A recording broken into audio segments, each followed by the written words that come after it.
Hi ಎಲ್ಲರಿಗೂ ಕಥಾ ಕನಸು ಯೂಟ್ಯೂಬ್ ಚಾನಲ್ಗೆ ಆತ್ಮೀಯವಾದ ಸ್ವಾಗತ. ನಾನಿವತ್ತು ನನ್ನ ನೀನು ಗೆಲ್ಲಲಾರೆ ಕಥೆಯ 26ನೇ ಎಪಿಸೋಡ್ನ ಜೊತೆ ನಿಮ್ಮ ಮುಂದೆ ಬಂದಿದ್ದೇನೆ. ಈ ಕಥೆ ನಿಮ್ಗೆ ಇಷ್ಟವಾಗಿದ್ದಲ್ಲಿ ಅಥವಾ ನೀವಿನ್ನು ಹೊಸದಾಗಿ ನಮ್ಮ ಚಾನೆಲ್ ಅನ್ನ ನೋಡ್ತಾ ಇದ್ದಲ್ಲಿ ತಪ್ಪದೆ ನಮ್ಮ ಚಾನೆಲ್ ಅನ್ನ ಸಬ್ಸ್ಕ್ರೈಬ್ ಮಾಡಿ. ಹಾಗೆ ಕಥೆಯ ಬಗ್ಗೆ ನಿಮ್ಮ ಅನಿಸಿಕೆಗಳನ್ನ ಕಮೆಂಟ್ ಸೆಕ್ಷನ್ ನಲ್ಲಿ ತಿಳಿಸಿ. ತುಂಬಾ ಚೆನ್ನಾಗಿ ಕಾಗೆ ಹಾರಿಸ್ತೀಯ ನೀನು. ಅದೆಷ್ಟು ಚೆನ್ನಾಗಿ ಸುಳ್ಳು ಹೇಳಿದ್ಯಲ್ಲ, ಫ್ರೆಂಡ್ ತಂದೆಗೆ ಆಕ್ಸಿಡೆಂಟ್ ಆಗಿದೆ, ಅದಕ್ಕೆ ನಾವು ನೋಡೋದಕ್ಕೆ ಹಾಸ್ಪಿಟಲ್ಗೆ ಹೋಗಿದ್ವಿ ಅಂತ ಎಂದು ನಕ್ಕು ನುಡಿದಳು ವರ್ಷ. ಅವಳ ಮಾತಿಗೆ ಪ್ರತಿಯಾಗಿ ನಕ್ಕ ವರುಣ್. ಕೆಲವೊಂದು ಸಿಚುವೇಶನ್ ಅಲ್ಲಿ ಸುಳ್ಳು ಹೇಳ್ಬೇಕಾಗುತ್ತೆ. ಬೀಸದೊಣ್ಣೆಯಿಂದ ತಪ್ಪಿಸ್ಕೊಂಡ್ರೆ 100 ವರ್ಷ ಆಯಸ್ಸನ್ನೋ ಗಾದೆ ಮಾತು ಕೇಳಿಲ್ವಾ? ಹಾಗೆ ಇದು ಕೂಡ ಎಂದನು. ಹೌದೌದು, ನೀನು ಮಾತ್ರ ತುಂಬಾ ಬ್ರಿಲಿಯಂಟ್ ಬಿಡು ಎಂದು ನಕ್ಕಳು ವರ್ಷ. ಹೌದು ಮತ್ತೆ, ನಾವಂದ್ರೇನ್ ಸುಮ್ನೆನಾ ಎಂದವಳಿಗೆ ಪ್ರತ್ಯುತ್ತರವಾಗಿ ನುಡಿದನು. ಹೇ ವರುಣ್, ಒಂದ್ ನಿಮಿಷ ಗಾಡಿ ನಿಲ್ಲಿಸು ಎಂದಳು ವರ್ಷ. ಹೇ, ಯಾಕೇನಾಯ್ತು ಎಂದು ಆಶ್ಚರ್ಯದಿಂದ ಕೇಳಿದವನೇ ಕಾರನ್ನು ನಿಲ್ಲಿಸಿದನು. ಅಲ್ನೋಡು ಎಂದು ಹೇಳಿದ ವರ್ಷ ತನ್ನ ಕೈಯನ್ನು ಪಾನಿಪುರಿ ಅಂಗಡಿಯ ಕಡೆಗೆ ತೋರಿಸಿದಳು. ಏನು, ಪಾನಿಪುರಿನಾ ಎಂದವಳನ್ನೇ ಪ್ರಶ್ನಾರ್ಥಕವಾಗಿ ನೋಡಿದನು ವರುಣ್. ಪಾನಿಪುರಿನೇ. ನಂಗೆ ಪಾನಿಪುರಿ ಅಂದ್ರೆ ಸಖತ್ ಇಷ್ಟ. ನಾನು ಫ್ರೆಂಡ್ಸ್ ಜೊತೆ ಕಾಲೇಜ್ಗೆ ಹೋಗ್ಬೇಕಾದ್ರೆ ಡೈಲಿ ಸಂಜೆ ಪಾನಿಪುರಿ ತಿನ್ನೋದಕ್ಕೆ ಅಂತ ಬರ್ತಿದ್ದೆ. ಅಷ್ಟೊಂದು ಇಷ್ಟ ನಂಗೆ. ಅದೆಷ್ಟು ತಿಂದ್ರೂ ಬೇಡ ಅಂತ ಆಗೋದೇ ಇಲ್ಲ ಗೊತ್ತಾ. ಪ್ಲೀಸ್ ವರುಣ್, ನಂಗೆ ಪಾನಿಪುರಿ ಕೊಡ್ಸು ಎಂದು ಸಣ್ಣ ಮಕ್ಕಳಂತೆ ತನ್ನ ಬೇಡಿಕೆಯನ್ನು ಅವನ ಮುಂದಿಟ್ಟಳು ವರ್ಷ. ತನ್ನ ತಾಯಿ ಹೇಳಿದ ಮಾತು ನೆನಪಾಗಿ, ಸರಿ ಬಾ ಕೊಡಿಸ್ತೀನಿ, ಅದೆಷ್ಟು ಬೇಕೋ ಅಷ್ಟು ತಿನ್ನು, ಆದ್ರೆ ನನ್ನನ್ನ ಮಾತ್ರ ತಿನ್ನು ಅಂತ ಫೋರ್ಸ್ ಮಾಡೋ ಹಾಗಿಲ್ಲ. ನಂಗೆ ರೋಡ್ ಸೈಡ್ ಎಲ್ಲ ತಿಂದ ಅಭ್ಯಾಸ ಇಲ್ಲ. ನಾನಿವತ್ತೇ ಫಸ್ಟ್ ಟೈಮ್ ರೋಡ್ ಸೈಡ್ ನಲ್ಲಿ ಫಾಸ್ಟ್ ಫುಡ್ ತಿನ್ನೋದಕ್ಕೆಂತ ಬರ್ತಾ ಇರೋದು, ಅದು ಕೂಡ ನಿಂಗೋಸ್ಕರ ಎಂದನು. ಹೌದಾ, ಪರವಾಗಿಲ್ಲ ಬಿಡು, ನೀನ್ ತಿನ್ಬೇಡ, ತಿನ್ನು ಅಂತ ನಾನು ಫೋರ್ಸ್ ಕೂಡ ಮಾಡಲ್ಲ. ನಿನ್ ಪಾಲಿನದ್ದೆಲ್ಲ ನಾನೇ ತಿಂತೀನಿ ಎಂದು ನಕ್ಕಳು ವರ್ಷ. ಸರಿ ಬಾ ಎಂದು ಹೇಳಿ ಇಬ್ಬರು ಪಾನಿಪುರಿ ಅಂಗಡಿ ಬಳಿ ಬಂದರು. ವರುಣ್ ಕೇಳುವುದಕ್ಕಿಂತ ಮುಂಚೆಯೇ, ಅಣ್ಣ 1 ಪ್ಲೇಟ್ ಪಾನಿಪುರಿ ಕೊಡಿ ಎಂದಳು. ಆ ಪಾನಿಪುರಿ ಅಂಗಡಿಯವ ಪಾನಿಪುರಿಯನ್ನು ಪ್ಲೇಟ್ನಲ್ಲಿ ಹಾಕಿ ಕೊಟ್ಟಿದ್ದೇ ತಡ. ಅದೆಲ್ಲವನ್ನು ತಿಂದು ಮುಗಿಸಿ ಮತ್ತೊಮ್ಮೆ ಅವನ ಮುಂದೆ ಪ್ಲೇಟ್ ಹಿಡಿದಳು. ವರುಣ್ ಮಾತ್ರ ಅವಳನ್ನು ನೋಡುತ್ತಾ ಸುಮ್ಮನೆ ಕೈ ಕಟ್ಟಿಕೊಂಡು ನಿಂತಿದ್ದ. ವಾವ್ ವರುಣ್, ಇಷ್ಟೊಂದು ಟೇಸ್ಟಿಯಾಗಿದೆ ಗೊತ್ತಾ. ಅದು ಈ ರಾತ್ರಿನಲ್ಲಿ ಪಾನಿಪುರಿ ತಿನ್ನೋ ಮಜಾನೇ ಬೇರೆ. ಬೇಕಾದ್ರೆ ನೀನು ಒಂದ್ಸಲ ಟ್ರೈ ಮಾಡಿ ನೋಡು ಪಾ ಎಂದಳು. ಅಮ್ಮ ತಾಯಿ, ನಾನ್ ನಿಂಗೆ ಮೊದ್ಲೇ ಹೇಳಿದ್ನಲ್ಲ, ನನ್ನನ್ನ ಫೋರ್ಸ್ ಮಾಡೋ ಹಾಗಿಲ್ಲ ಅಂತ. ನಂಗ್ ಬೇಡ, ನೀನ್ ಅದೆಷ್ಟು ತಿಂತೀಯೋ ತಿನ್ನು, ಹಣ ನಾನೇ ಕೊಡ್ತೀನಿ, ಆದ್ರೆ ನಂಗೆ ಮಾತ್ರ ತಿನ್ನಿಸ್ಬೇಡ ಎಂದು ಹೇಳಿಬಿಟ್ಟನು ವರುಣ್. ಅವನ ಮಾತನ್ನು ಕಿವಿಗೆ ಹಾಕಿಕೊಳ್ಳದೆ ತನ್ನ ಪಾಡಿಗೆ ತಾನು ತಿಂದಳು ವರ್ಷ. ಅಲ್ಲ, ನೀವು ಹೆಣ್ಮಕ್ಳು ಊಟ ಮಾಡೋದಕ್ಕಿಂತ ಜಾಸ್ತಿ ಪಾನಿಪುರಿ ತಿಂದಿದ್ದು ಜಾಸ್ತಿ ಅನ್ಸುತ್ತಲ್ವಾ? ಮನೇಲಿ ಅಮ್ಮ ಹಾಕೋ ಕೈ ತುತ್ತು ತಿನ್ನೋದಕ್ಕಿಂತ ಪಾನಿಪುರಿ ಅವನ ಕೈ ತುತ್ತು ತಿಂದಿದ್ದೇ ಜಾಸ್ತಿ ಅನ್ಸುತ್ತೆ ಎಂದನು ವರುಣ್. ಒಪ್ಕೊಳ್ತೀನಿ ವರುಣ್ ನಿನ್ ಮಾತನ್ನ. ನೀನ್ ಹೇಳಿದ್ದು ನಿಜಾನೇ. ಎಲ್ಲ ಹುಡುಗಿಗೆ ಕೂಡ ಪಾನಿಪುರಿ ಅಂದ್ರೆ ಅಷ್ಟೊಂದಿಷ್ಟ. ಯಾಕೆ ಗೊತ್ತಾ, ಫ್ರೆಂಡ್ಸ್ ಜೊತೆ ಸಂಜೆ ಪಾನಿಪುರಿ ತಿನ್ನುವಾಗ ಅದ್ರ ಮಜಾನೇ ಬೇರೆ ಕಣು. ಅಷ್ಟೊಂದು ಟೇಸ್ಟಿಯಾಗಿರುತ್ತೆ ಎಂದಳು. ಹೌದೌದು, ಎಷ್ಟಾದ್ರೂ ರೋಡ್ ಸೈಡ್ ಅಲ್ಲಿ ಮಾಡಿಕೊಡೋ ಫುಡ್ ಅಲ್ವಾ, ಟೇಸ್ಟಿಯಾಗಿ ಇರುತ್ತೆ. ಅದ್ರಲ್ಲೂ ಪಾನಿಪುರಿ ಮಾಡಿಕೊಡೋರು ಅದೆಲ್ಲಿ ಎಲ್ಲ ಕೈ ಹಾಕಿ ಕೆಡ್ದಿರ್ತಾರೋ ಯಾರಿಗೊತ್ತು. ಕೊನೆಗೆ ಅದೇ ಕೈಯಲ್ಲಿ ನಿಮ್ಗೆ ಪಾನಿಪುರಿ ಮಾಡಿ ಕೊಡ್ತಾರೆ. ಮತ್ತೆ ಟೇಸ್ಟಿಯಾಗಿರ್ದೆ ಇರುತ್ತೆ ಹೇಳು ಎಂದವಳನ್ನು ಕೆಣಕುವ ಸಲುವಾಗಿ ನಕ್ಕು ನುಡಿದನು. ಅವನು ಹೇಳಿದ ಮಾತು ಕೇಳಿ ಕಲ್ಪಿಸಿಕೊಂಡವಳಿಗೆ ಹೊಟ್ಟೆ ತೊಳಸಿದ ಹಾಗಾಯಿತು. ಬಾಯಲ್ಲಿದ್ದ ಪಾನಿಪುರಿಯನ್ನು ಉಗುಳಿದವಳು, ಥೂ, ಏನ್ ಮಾಡು ನೀನು, ನೆಮ್ಮದಿಯಾಗಿ ತಿನ್ನೋದಕ್ಕೂ ಬಿಡಲ್ಲ ಅಂತೀಯ ಎಂದು ಹೇಳಿ ಪ್ಲೇಟನ್ನ ಬದಿಗಿಟ್ಟು ನೀರಿನಿಂದ ಬಾಯಿ ಮುಕ್ಕಳಿಸಿದಳು. ಅವಳನ್ನು ನೋಡಿ ವರುಣ್ಗೆ ನಗು ತಡೆಯಲಾಗಲಿಲ್ಲ.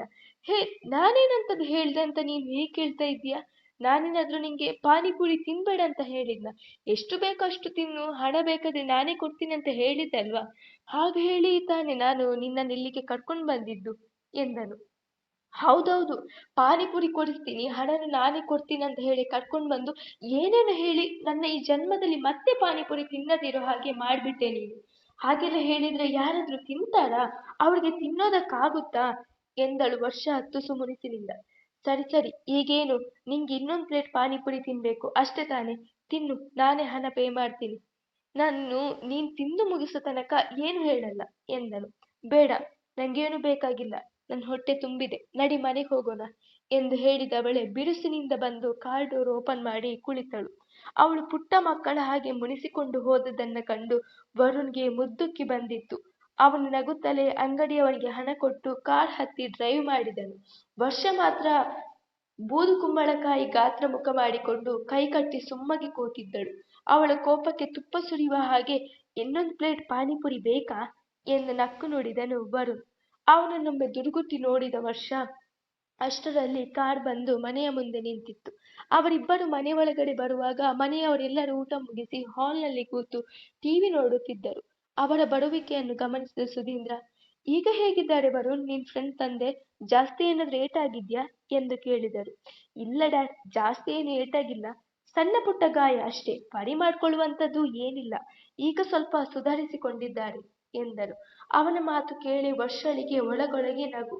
ಸರಿ ಕಣೋ ಕಂದ, ನಿಮ್ಮಿಬ್ರದ್ದು ಊಟ ಆಗಿದ್ಯಾ? ನಮ್ದೆಲ್ಲ ಊಟ ಆಯ್ತು ಎಂದರು ಸುನೇತ್ರ. ಮಮ್ಮಿ, ನಾವು ಹೊರಗಡೆನೆ ತಿಂದ್ಕೊಂಡು ಬಂದ್ವಿ, ನಮಗಿನ್ನೂ ಏನು ಬೇಡ, ಮಲಗ್ತೀವಿ ನಾವು, ಗುಡ್ ನೈಟ್ ಎಂದು ಹೇಳಿ ರೂಮಿನತ್ತ ಹೆಜ್ಜೆ ಇಟ್ಟವನ ಹಿಂದೆಯೇ ತಾನು ಹೆಜ್ಜೆ ಹಾಕಿದಳು ವರ್ಷ. ರೂಮ್ ಒಳಗೆ ಕಾಲಿಟ್ಟವನೇ ಬೆಡ್ಶೀಟ್ ದಿಮ್ಮನ್ನು ಹಿಡಿದು ಸೋಫಾದ ಬಳಿ ಬಂದನು. ಇವತ್ತು ರೂಲ್ಸ್ ಪ್ರಕಾರ ನಾನು ಸೋಫಾ ಮೇಲೆ, ನೀನು ಬೆಡ್ ಮೇಲೆ ಮಲಗಬೇಕು. ಗುಡ್ ನೈಟ್ ವರ್ಷ ಎಂದು ಮಲಗಲು ಮುಂದಾದವನನ್ನು ವರುಣ್ ಕೆಳಗಡೆ ಯಾಕೆ ಅವಳ ಹತ್ರ ಸುಳ್ಳು ಹೇಳ್ದೆ ಎಂದು ಕೈಕಟ್ಟಿ ನಿಂತುಕೊಂಡಿದ್ದ ವರ್ಷ ಕೇಳಿದಳು.